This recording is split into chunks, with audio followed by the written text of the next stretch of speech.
kita harus sedikit kecewa karena laporan yang seharusnya diterima seperti biasa, sebagaimana kemarin kita ada kesepakatan dengan lantai 15 bahwa bawa ahlinya supaya bisa menjelaskan hal-hal yang lebih teknis, ya. Tadi sudah dijelaskan juga, tetapi ujungnya kita sepakat untuk tidak sepakat.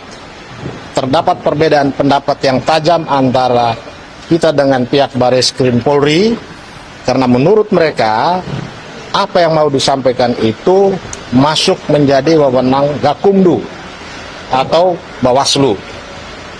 Padahal informasi yang mau disampaikan oleh Tim Pembela Demokrasi Indonesia dan Perangkat Nusantara adalah dugaan tindak pidana yang menyangkut pelanggaran hukum, menyangkut kejahatan politik tingkat tinggi, ya, menyangkut bagaimana kelangsungan kepemimpinan nasional yang harus berproses dari prosedur yang jujur, benar dan adil, yang sebagian besar rakyat Indonesia pada hari-hari ini terjadi dua blok. Ada satu blok yang mempercayai apa yang diumumkan oleh KPU saat ini. Sebagian besar masyarakat tidak percaya karena mencurigai yang disebut makhluk yang disebut Sirekap itu bermasalah. Dan masalahnya seperti apa? Ahli ITE ini Pak Roy Suryo sudah menjelaskan berkali-kali di berbagai forum diskusi. Tadi juga sudah dijelaskan di hadapan teman-teman Bareskrim Polri, tetapi tidak ada kesepakatan. Yang mungkin lebih jelasnya Pak Roy bisa menjelaskan kembali mengapa bisa sampai terjadi seperti itu. Tetapi tadi kita juga sudah siapkan surat laporan secara resmi ditujukan langsung kepada Kabareskrim sesuai dengan saran pihak penyidik Bareskrim pada hari Jumat kemarin. Dan itu surat diterima. Materi laporan yang kita mau masuk melalui SPKT itu sudah kita buat surat langsung kepada Kabareskrim. Jadi kita minta ini juga harus diproses.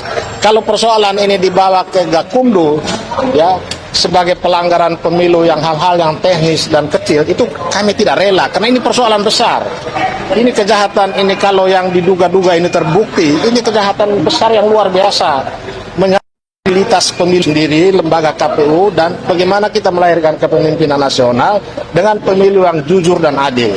Itu saja.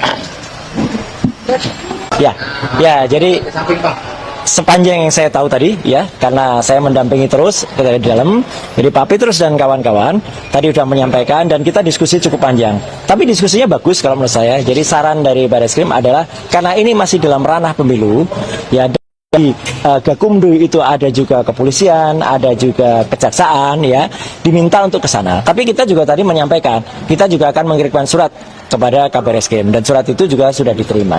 Intinya apa? Sebenarnya ini bukan hanya persoalan pemilu seperti tadi kata Pak Petrus, ya, karena ada kabar bohong di dalamnya, ada juga pernyataan yang tidak benar, ya, gitu. Tapi kan akhirnya sekarang kita harus mengacu pada undang-undang, misalnya undang-undang ITE yang di pasal 27 ayat 3 di mana harus ada kerusuhan fisik. Ini kan malah kita jadi ngeri.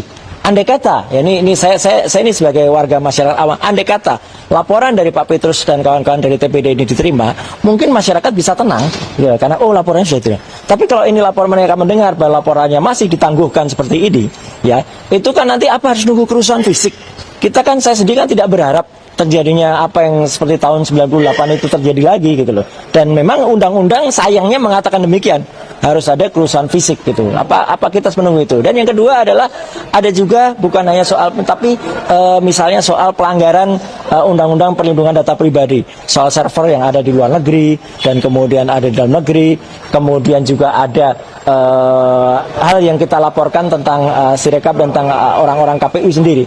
Jadi ini bukan sekedar pelanggaran pemilu, ya, karena dalam pelanggaran pemilu itu ada 9 hal yang diatur, gitu, ya, termasuk misalnya ada caleg yang dia harus melaporkan suaranya atau dia mengganggu proses di TPS atau itu hal sangat mikro. Ini persoalan ini sangat makro sebenarnya, sangat besar untuk Republik ini. Jadi menurut saya, ya, saya sekali lagi saya tidak berpretensi apa, ya, tapi saya siap mendukung kalau misalnya nanti kami dipanggil lagi, misalnya surat dari ke Kabareskrim ini diproses atau kemudian di Gakumdu laporan dari Pak Petrus ini dijalankan, ya, saya siap untuk terus mendukung dan membantu supaya apa? Supaya agar tidak terjadi kerusuhan di masyarakat. Itu aja, ya. Jadi kita bongkar semuanya supaya yang salah juga akhirnya menjadi salah, bukan yang salah berlindung di balik undang-undang atau di balik kekuasaan. Saya kira tambahan saya itu. Kemarin tidak ada bukti kekurangan bukti, sekarang apa lagi? Nah, itu dia. Bukti apa sudah dibawa, Bang? Sudah,